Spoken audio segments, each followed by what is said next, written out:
Hi, I'm Kelsey Mays for Cars.com. We're here at the 2014 New York International Auto Show with BMW's sleek new X4. It's a new X model that BMW calls a sports activity coupe. That's in the same vein as the X6. So let's see what differentiates the four.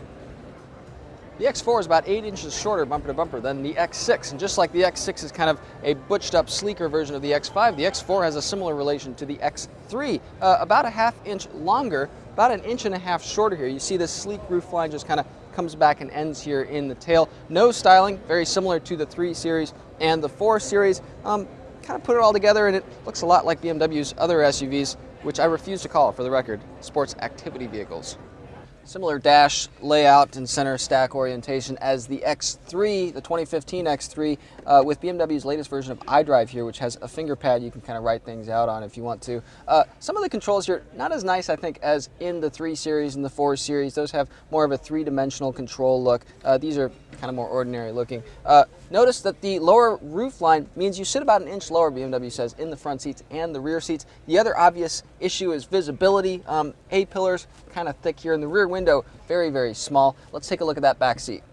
You really do get a sense of sitting a little bit lower in the back seat of the X4. I'm 6 feet tall, that's where I would sit to drive. Knee clearance pretty good here, but the seat sits a little bit low to the floor of the vehicle, so my knees are a little bit elevated. Now, despite the low roof line, I've got pretty good headroom back here. Let's take a look at the cargo area.